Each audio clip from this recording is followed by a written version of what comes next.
Martín no le contó a nadie lo que había sucedido en Guatavita. Las únicas personas que sabían eran Carla y su padre, y les suplicó a ambos que no dijeran nada. Lo consideraba algo muy personal, íntimo, y no quería que empezaran a juzgarlo de manera ligera. Ni siquiera le contó a Matías, que era como su hermano, porque a veces solía comportarse de un modo arrogante, como si fuera un ser muy racional, que miraba a los demás con ciertos aires de superioridad.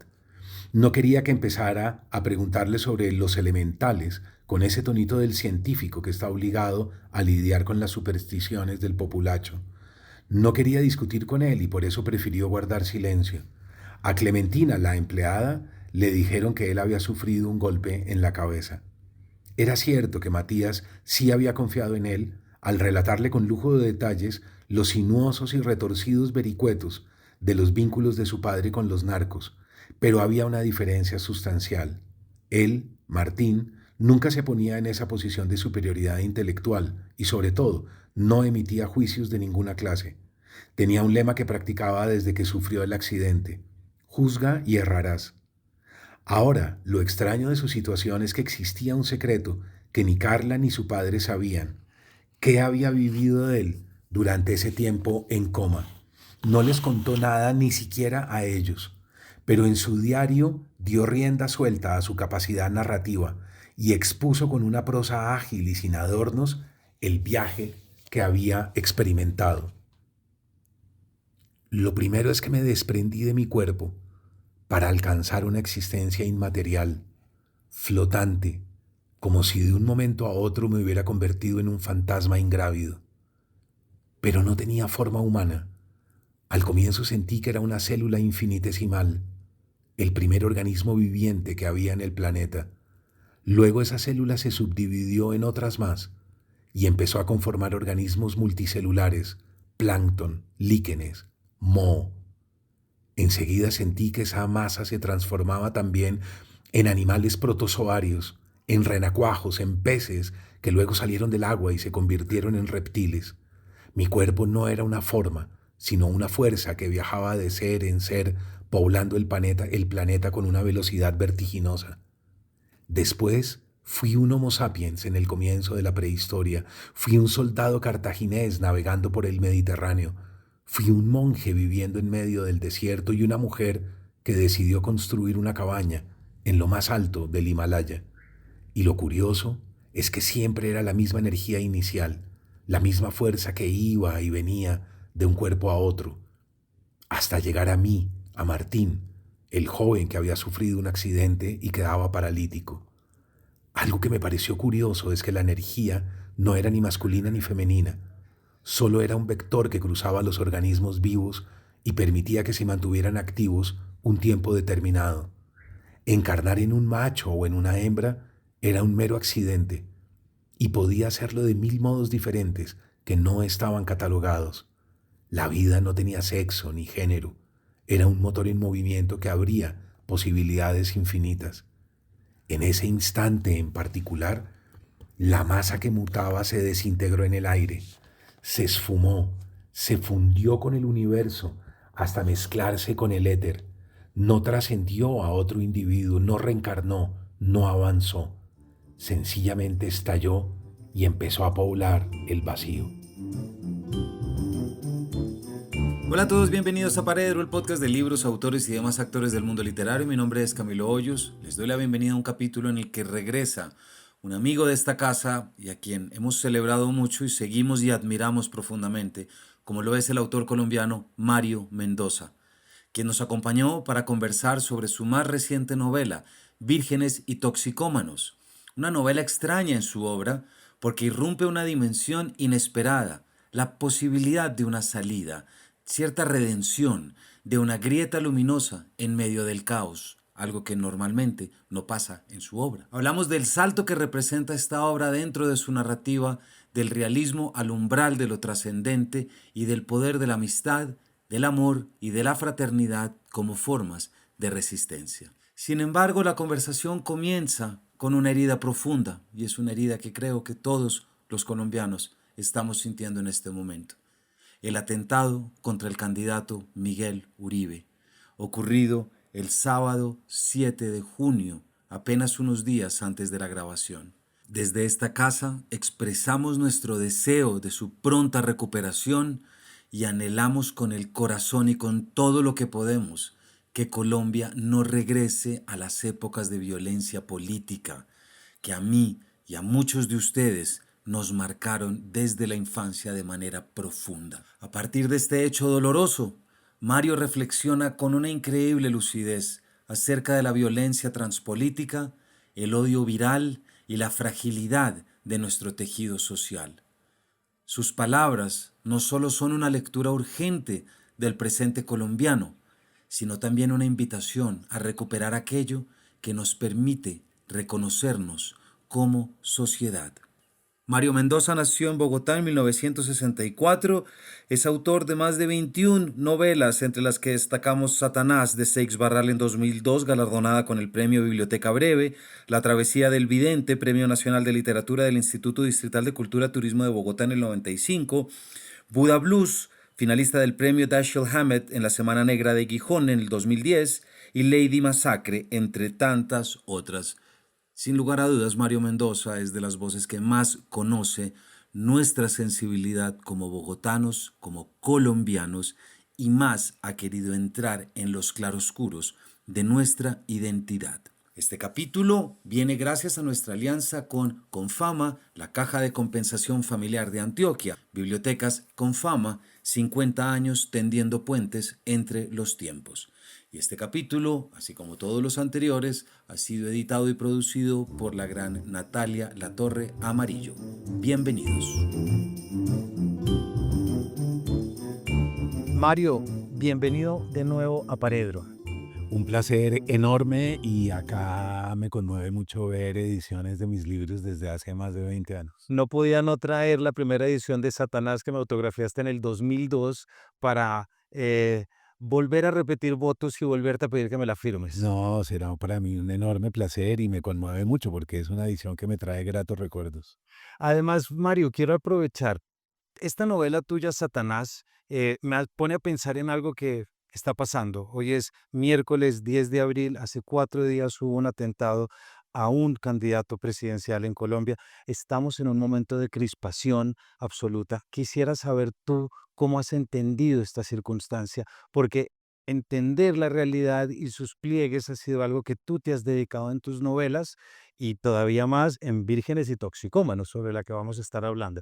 Entonces no quiero perder la oportunidad, estando esto tan reciente, para preguntar cómo lo sentiste, algo que quieras comentar.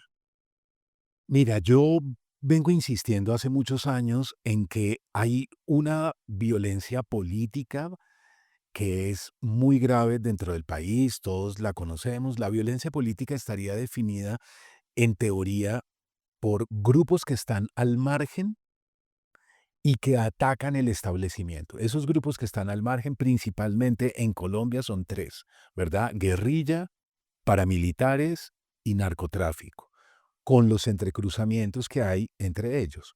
Y el establecimiento que está acá. Digamos, eso es lo que uno puede definir como una violencia política.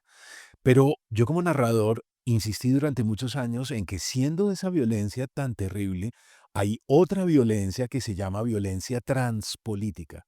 La violencia transpolítica no es la que viene de fuera del establecimiento, sino la que está dentro del establecimiento. Y en esa violencia está el racismo, el clasismo, la violencia de género, la transfobia, la violencia laboral, etcétera. Es decir, la violencia que el mismo establecimiento cocina, la que arma, la que va preparando él mismo y nos va envolviendo sin que nosotros nos demos cuenta. En esa violencia transpolítica, el odio es un comportamiento viral. Es decir, el odio, uno no se da cuenta, pero el odio se extiende a una velocidad alarmante. El odio mina los estatutos de una sociedad, los va demoliendo.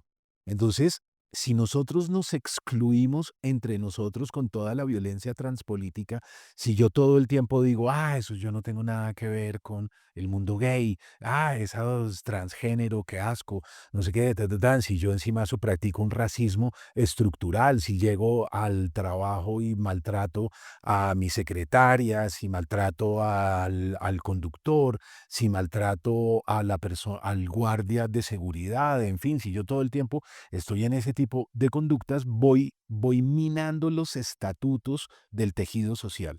Entonces, ¿cuál es el problema? Si el odio es un comportamiento viral, si se extendió al interior del sistema con semejante velocidad y luego entraron las redes y las redes participaron y multiplicaron activamente, aquí paréntesis, la red X, por ejemplo, es una red tremendamente nociva, Sí. patológica, enfermiza. Los psiquiatras, varios periodistas y varios directores de medios de comunicación internacionales ya dijeron que no entran a la red y que no vuelven a participar. Es un comportamiento sumamente nocivo, pero nuestros dirigentes y la mayoría de las personas que han estado, eh, digamos, dirigiendo este país, han estado en comportamientos casi que neuróticos, obsesivos dentro de esa red. Antes Twitter, ahora X. Los mismos presidentes de la República tienen comportamientos de adolescentes de 15 y 16 años. Son adictos a esa red. ¿Y qué es lo que prima dentro de la red? El odio. El odio en Twitter, ahora X, es impresionante. Es lo que mueve la red, es lo que estructura la red, ¿no? Si tú vas a entrar con un comentario amable o gentil, nadie te pone cuidado. Es una red para incendiarios. Y esa red se ha extendido a una velocidad alarmante. Entonces, cuando nosotros llegamos al proceso de paz, el problema que nosotros tuvimos es que los procesos de paz funcionan de una manera muy clara y es dos bandos en conflicto y una sociedad civil que está en el centro. Y la sociedad civil vence a los combatientes y les dice, lo lamento muchísimo. No nos sirven gatilleros, ni expertos en bombas, ni gente que sabe disparar, uniformados, matones, tipos que solamente, digamos, se ganan la vida y pueden tener algún protagonismo gracias a su fuerza, a que son buenos en el polígono. No, no, la sociedad civil envía un mensaje contundente. No necesitamos eso. Los matones no nos van a ayudar a salir del subdesarrollo. ¿Qué es lo que necesitamos? Médicos, arquitectos, ingenieros, deportistas, artistas, etcétera. Y es el tercer bando. Eso pasó en Irlanda, ¿te acuerdas? Cuando vino todo lo del IRA. Eso pasó en España. La sociedad civil vence a ETA, ¿verdad? Y obliga a que ETA ingrese a la sociedad civil a trabajar y deje de poner bombas y de matar ciudadanos y de secuestrar. Lo mismo pasa entre Tutsis y Hutus, lo mismo pasa en Sudáfrica con el movimiento apartheid, etcétera, ¿no? Mandela logra convocar una fuerza de sociedad civil que logra vencer el conflicto. Entonces, lo que nos pasó a nosotros es que nosotros llegamos al proceso de paz y cuando llegamos al proceso de paz debimos haber entendido que la sociedad civil era la sociedad principal, era la sociedad fundamental, el bando más importante y debimos derrotar a los bandos en conflicto. Y no, eso no pasó. Y no pasó porque nosotros no teníamos tejido social. Claro. Y nosotros no teníamos tejido social por la violencia transpolítica y por el odio. Entonces, en una sociedad de castas, porque nosotros no nos movemos ni siquiera en una sociedad de estratos, porque decimos, ay, estrato 1, estrato 5, estrato 6. No, son castas porque nosotros no nos mezclamos. Claro. Nosotros socialmente no nos mezclamos. Entonces, ¿cómo vamos a llegar al proceso de paz unificados? ¿Cómo vamos a vencer a los combatientes y a decirles, miren, no más, dejen de secuestrar, dejen de estar aliados con el narcotráfico, dejen las hectáreas de coca, dejen esto y por favor estudien? Estudien porque necesitamos ingenieros y necesitamos arquitectos y necesitamos panaderos y necesitamos una cantidad de cosas. Trabajen, madruguen y paguen impuestos, como nosotros. Porque ¿cuál es la legitimidad moral de ese tercer bando? Que nosotros hemos sostenido la nación sobre nuestros hombros, que nosotros sí hemos pagado impuestos y que nosotros sí madrugamos y sí trabajamos y que nosotros no estamos armados. Nosotros nunca hemos comprado un revólver ni un machete, ni hemos agredido a nadie. Esa es la legitimidad moral del tercer bando. Pero eso no pasó. Y como no pasó, nos fracturaron, nos rompieron fácilmente. Un bando cooptó a buena parte de la sociedad civil y el otro bando rompió también y cooptó a los suyos y logró el enfrentamiento en el cual estamos. Y el enfrentamiento en el cual estamos es gravísimo. Y es gravísimo porque si tú te diste cuenta en estos 4 días, hay un impedimento increíble, es una especie de incapacidad para pensar en el otro, ¿verdad? O sea, atacan a Miguel Uribe eh, el sábado, si no recuerdo mal, en las horas de la tarde. Hoy estamos a martes, estamos grabando esto el martes, como tú dijiste, 4 días después, pero a él lo atacan el sábado y lo que debimos haber hecho en estos 3 días, 4 días, es convocarnos todos alrededor de Miguel, que en este momento está luchando por su vida. Sigue luchando por su vida y está en cuidados intensivos, tiene un balazo en el cerebro, es decir, es una condición sumamente grave y todos debimos haber dicho lo importante es esto y empecemos la reflexión, desescalar el lenguaje, que es lo primero que hay que hacer, empezar a darnos cuenta de cómo nos hemos tratado, cómo las redes sociales nos han convertido en unos animales feroces con los dientes casi que babeando, ¿no? Y debimos haber dicho, listo, no, fíjate bien, ayer lunes, por ejemplo, fue increíble. Las declaraciones de buena parte de nuestros dirigentes eran de no creer. Salió Vicky Dávila a decir que había una serie de investigaciones y que ella consideraba que estaba en la lista y que venía ella. O sea, ¿qué es lo que estoy mandando con ese mensaje? Yo. Yo. Aquí lo importante soy yo. Luego salió Daniel Quintero a decir exactamente lo mismo. No, Vicky, esto no sé qué, es contra mí, yo soy el que viene. Salió el presidente Petro a decir, mi hija está amenazada y esto es un atentado contra mi gobierno, yo. Todos pensando en sí mismos con una incapacidad para la alteridad y para la empatía que es realmente vergonzosa. Y el expresidente Uribe salió también a decir lo mismo. No, se viene un atentado y yo estoy en la lista. Miércoles, ninguno de ustedes son los importantes en este momento. Eso parecía un reinado de belleza, con unas veleidades y con unas ínfulas y con unos grados de usted no sabe quién soy yo. Exacto. No, porque en el fondo ese es el mensaje. Usted no sabe quién soy yo, aquí vienen es detrás de mí, me van a matar es a mí. Y yo no digo que algunos de esos informes no sean ciertos, yo no digo que no haya ni, pero hay que ser prudentes. Son unos días en los cuales si yo tengo alguna información, tengo que llamar a las autoridades, reunirme en privado con la fiscal, ser muy prudente, decir, oye, yo tengo unos informes, me da miedo, estoy en la lista, pero no salir a los medios a una vitrina pública en un momento de dolor, en un momento en que la familia está reunida en una cadena de oración, independientemente de que tengamos fe, de que no seamos católicos, si seamos católicos, todo eso es irrelevante. ¿Qué es lo que es importante, Miguel? Miguel. En este momento todos deberíamos estar pensando en que ojalá él lo logre. Y si no lo logra, la reflexión tiene que ser tremenda, ¿no? Entonces es lamentable. Yo lo que creo es que esto es una cadena en donde es una sociedad incapaz de la alteridad y, y esto augura lo peor porque la instrumentalización del odio es algo relativamente fácil de hacer. Y precisamente por lo que es tan fácil, es innoble, ¿no? Hacer eso es ruin y miserable. Y sin embargo es lo que han hecho, ¿no? Este es un muchacho de 14 años, es un niño, prácticamente es un niño el que instrumentalizaron. Tiene la edad de mi hijo mayor. Imagínate. Eso me tiene impresionado. No, eso es de no creer, eso es una cosa increíble. Y él mismo ni debe saber quién es y ni quién lo contrató en esas cadenas. Todo es muy oscuro y todo es muy siniestro. Entonces, lo primero que yo tendría que decir es el odio, ¿no? El odio. Y mira qué raro, porque el odio también es lo que nos impide trabajar en grupo. Es la incapacidad de los colombianos para hacer equipo, para hacer colectividad, para unir propósitos comunes.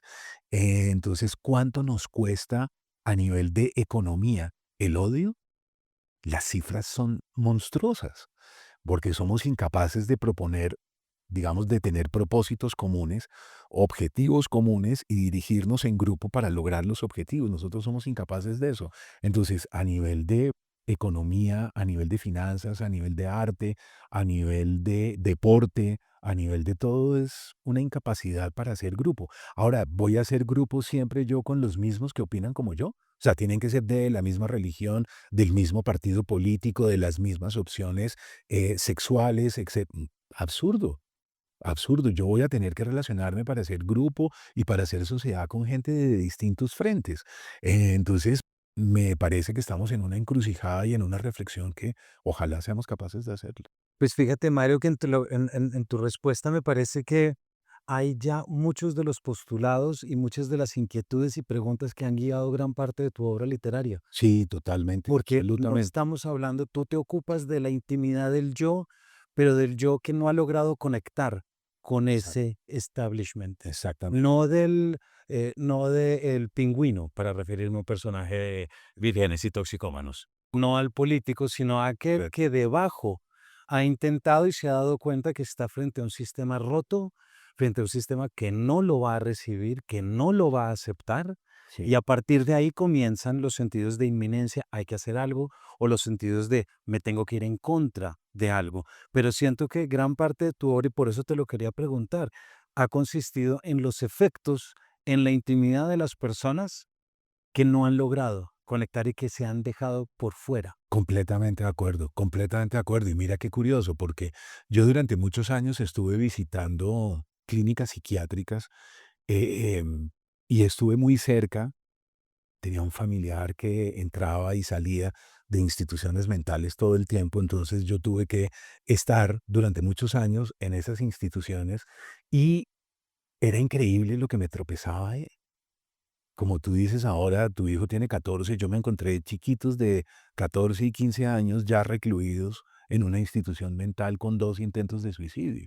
Y cuando uno iba a ver, entonces uno decía, no, debe ser seguramente gente que se encuentra. Entonces, visitar instituciones mentales y tropezarse chiquitos de 14 y uno ir a decir, no es una gente que pertenezca a un estado, a un estrato, perdón, uno o dos, o que tengan una violencia intrafamiliar. No, eran chicos de clase media alta.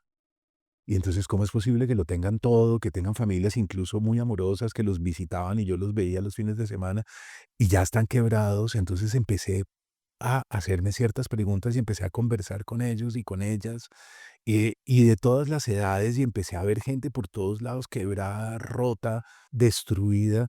Y ahí yo dije, ¿qué está pasando? ¿Qué está pasando? Estamos haciendo todo muy mal. Y estamos haciendo todo muy mal porque toda esta gente se encuentra en la periferia. Y si se encuentran en la periferia es porque este es un establecimiento que segrega con suma facilidad. Vírgenes y toxicómanos, me parece, Mario, que da una respuesta ante la problemática que acabas de decir, fíjate, porque esta es una novela distinta en tu narrativa. Sí. Es una novela en que tú metes elementos oníricos, Mm, metes elementos, no creo que fantásticos, pero sí hay un coqueteo con una otra realidad, con una realidad ensanchada, mm. posibilidades que tus personajes anteriores no habían tenido, Así es. porque no se habían enfrentado a esa posibilidad de salir de este marasmo y de esta telaraña a través de un pensamiento trascendente. Sí. No voy a hacer ningún spoiler para nuestros lectores, De acuerdo, pero de acuerdo. todo es muy crudo en las demás en el sentido en el que no hay ninguna grieta en la pared. Usemos una frase tuya, la luz entra por las grietas de Leonard Cohen. De acuerdo. Pero las novelas anteriores no tenían grietas. Sí, de acuerdo. Había una crudeza. En cambio aquí, Sí. tomas un cambio en el que tomas dos personajes discapacitados, dos personajes que tienen problemas de movilidad, pero de repente le abres la posibilidad a una realidad colombiana, bogotana, de unos personajes que ya habíamos visto en otras novelas, perdón, Sí, pero a estos les das la oportunidad de poder sí. tener otra solución. Es que mira qué raro. A mí me atrajo siempre la literatura fantástica y a mí me atrajo siempre el surrealismo y a mí me atrajo siempre, digamos, el misterio, ¿no? Como lector y como escritor incipiente en un texto que tengo que se llama La travesía de El vidente. Mm. Yo siempre estuve como atento, siempre estuve mirando lo que era science fiction, lo que era literatura fantástica, literatura de anticipación, pero como escritor el peso del país era tan abrumador la densidad y el aire tóxico que respirábamos socialmente, que es lo que venimos dilucidando acá en esta conversación, era tal, era de tal magnitud que como narrador me vi obligado a enfrentar el realismo. Ya digamos, soy un narrador de novela negra, de novela policíaca, de novela hiperrealista. Sí. Entonces tuve que concentrar la fuerza y decir, no puedo mirar para otro lado, no soy un narrador danés, no soy finlandés, yo nací acá, estoy abrumado, me duele, no puedo mirar para otra parte, entonces tengo que responder a lo que está sucediendo. Y respondí de la manera más vehemente que pude, pero siempre hubo en mí algo que se quedó frustrado. Y eso lo expresé en la saga juvenil, por eso hice una saga juvenil en donde el tono es muy distinto. También hay momentos duros y hay un país duro, pero se abre a otras dimensiones de conciencia.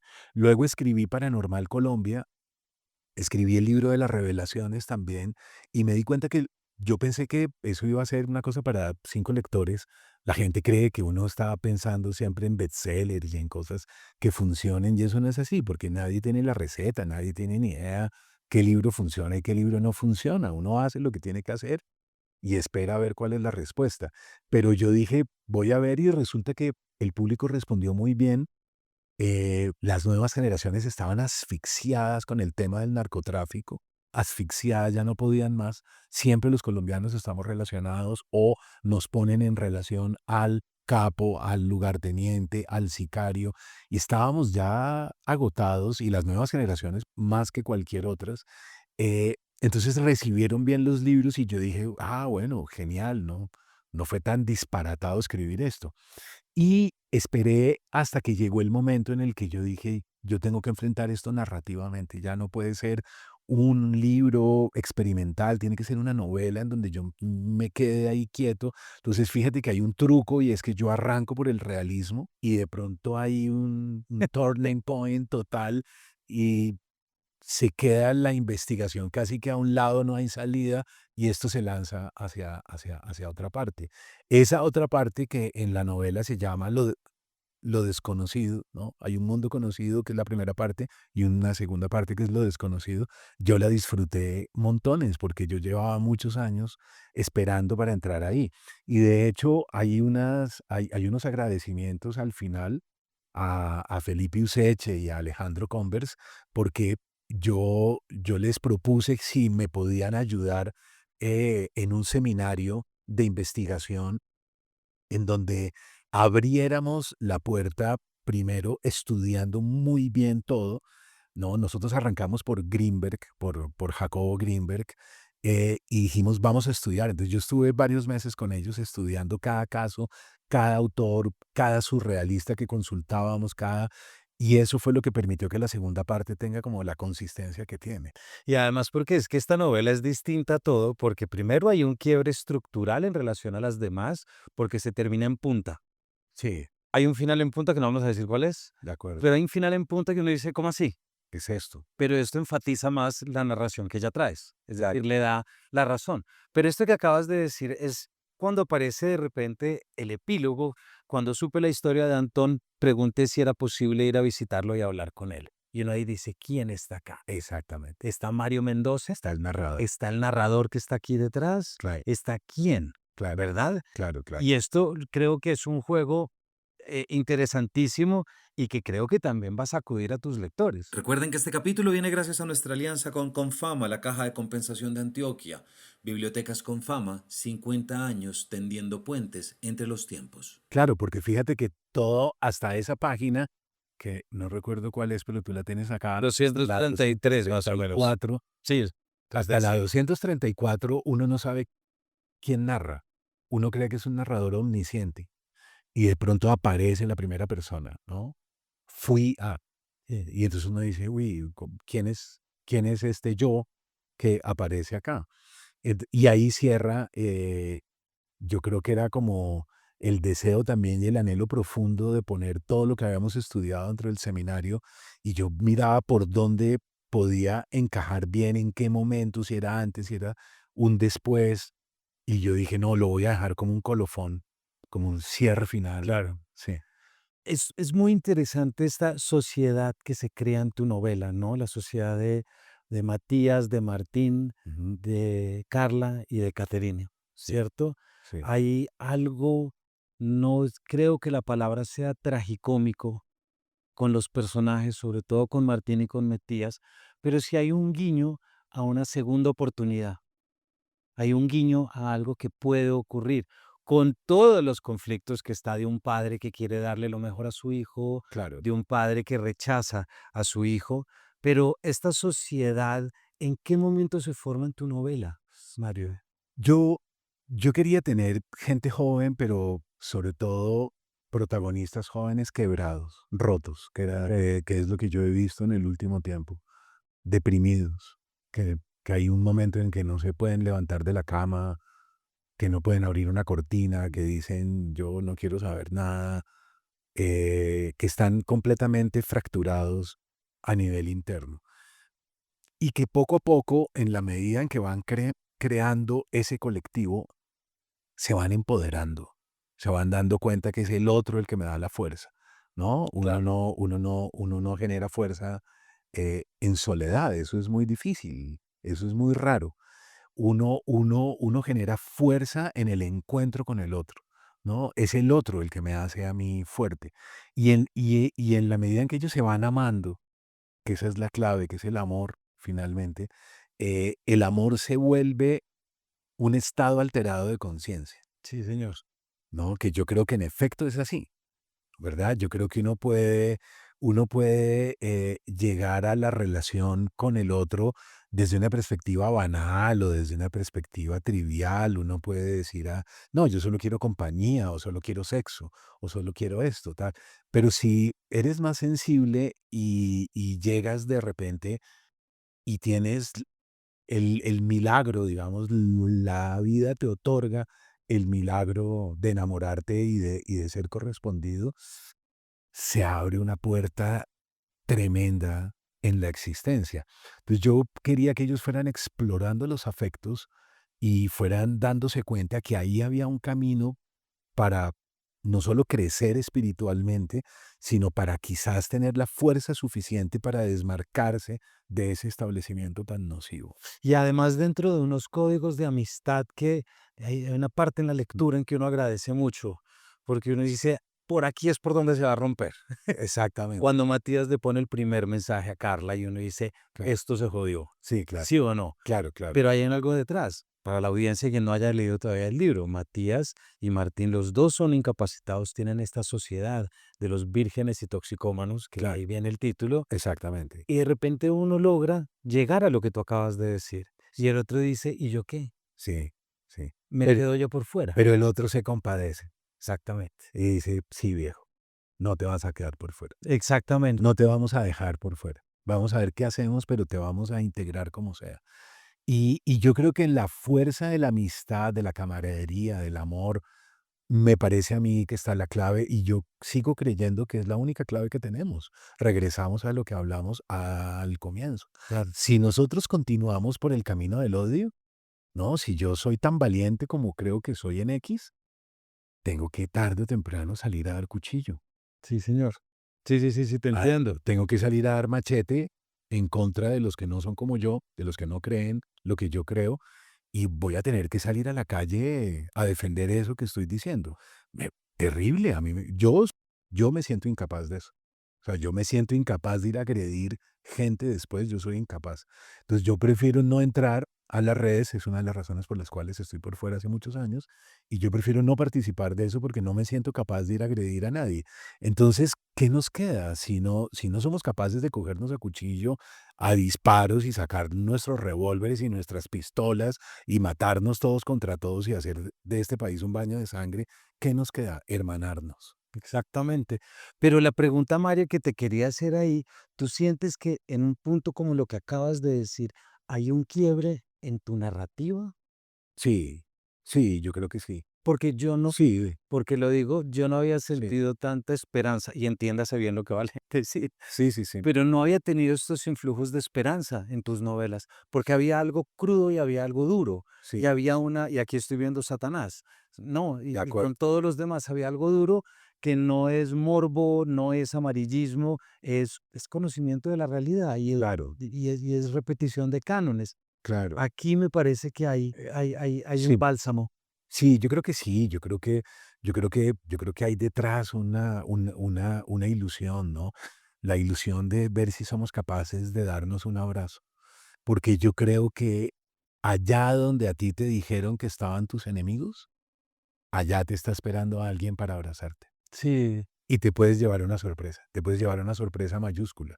Entonces, yo creo que no hay otro camino que emprender la ruta hacia allá donde nos dijeron que estaba prohibido y donde estaban los enemigos.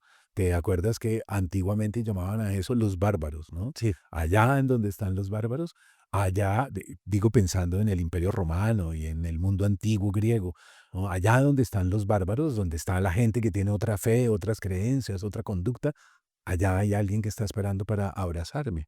Y fíjate que quizás esto tiene que ver también con Robinson Crusoe y con Viernes. Claro. Sí, sí, sí, sí. No, o sea, para Robinson eso es un negro de unas islas, inculto, que no sabe nada, pero él está solo, destruido, y la llegada de Viernes es providencial, Sí, señor. ¿no? Y termina creando una amistad y una camaradería con el otro que es completamente distinto a él. Yo creo que a nosotros nos toca emprender esa aventura, y esa aventura es fascinante. Entonces yo creo que como tejido social, como sociedad civil, lo primero que deberíamos hacer es oponernos a los dirigentes que tenemos, decirles: "Qué pena, pero ustedes no están dando en el blanco y ustedes están cogiendo una ruta y un camino que nosotros no deseamos. Nosotros no queremos eso", independientemente de que sean de izquierda, de derecha, ¿qué nos importa?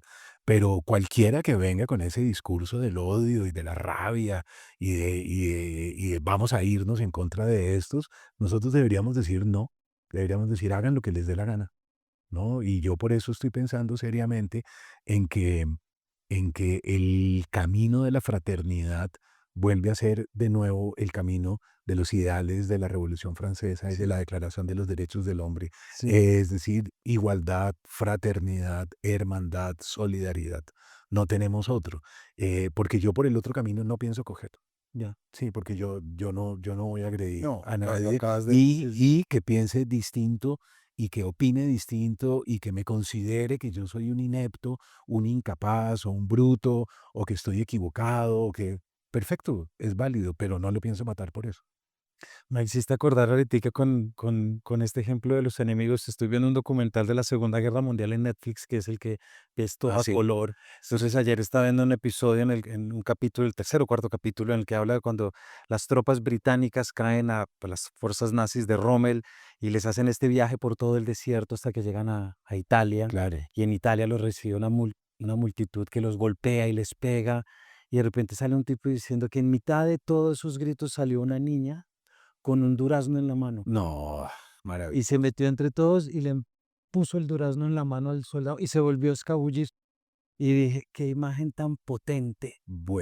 Tremenda. La niña del durazno me parece que ya es como esa metáfora que acabas de decir de siempre hay oportunidad de ver las cosas desde otro lado y siempre hay posibilidad de ver en el otro algo de uno. Claro, y mira que hace poco yo vi la de Vietnam, Sí, la serie sobre Vietnam, que son cinco capítulos, y recordé algo que había olvidado, y es que cuando llaman a Mohamed Ali para ir a Vietnam, Mohamed Ali dice, no, sí, no, yo no voy a matar gente que no me ha hecho nada.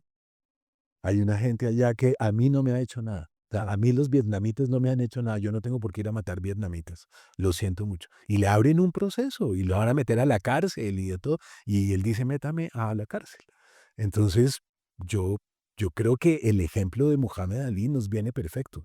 Ay, que hay que ir. O sea, los de la izquierda van a decir, claro, los fachos, heteropatriarcales, aristócratas, miserables, que han tenido todo. Vamos a ir contra ellos. No. No, yo lo siento mucho. Puedo tener ideas de izquierda, pero yo eso no lo voy a hacer. Y los de la derecha nos van a convocar para irnos contra estos pelagatos, ¿no? Sinvergüenzas, esta chusma, inepta, incompetente, ignorante. No, no, no, qué pena, no. Yo lo siento mucho. Entre esa chusma hay una cantidad de amigos míos y de gente que yo amo y gente que yo quiero, yo tampoco me voy a ir contra ellos. Entonces, quizás debamos pensar en un movimiento de resistencia civil Sí. a partir de la fraternidad, que Pues, parece muy ingenuo, pero a mí me parece que es el camino correcto. pero hay que ver todos los volantes que repartió el grupo surrealista antes del firma Es, de manifiesto, es, ese que decía es hora de volver a creer en el amor, es exacto. hora de ustedes que no ven, piensen en los que sí ven, Crean en lo imposible. crean en lo ¿Te imposible. acuerdas? Y Ese es grafiti dice, exactamente, cree en lo que imposible. fue el que irrumpió en mayo del 68 Correcto. y logró romper todo, porque yo sí creo que uno tiene que darse la oportunidad de creer en lo imposible Yo creo lo mismo. como un mecanismo. Yo- Y esto me hace hacerte una pregunta, Mario. Yo siento que esa es la metáfora de la realidad ensanchada en esta novela. sin duda, No es que, bueno, sin duda. digamos que es una obra de Es, ficción. es que mira, qué pena que te interrumpa, pero es que lo que acabas de decir es muy importante. Es fácil poner la trascendencia arriba, Sí, lejos, allá, en eso que llaman Dios, ¿no? Divinidades, deidades que están en el cielo, ¿verdad? Pero ¿qué es lo difícil?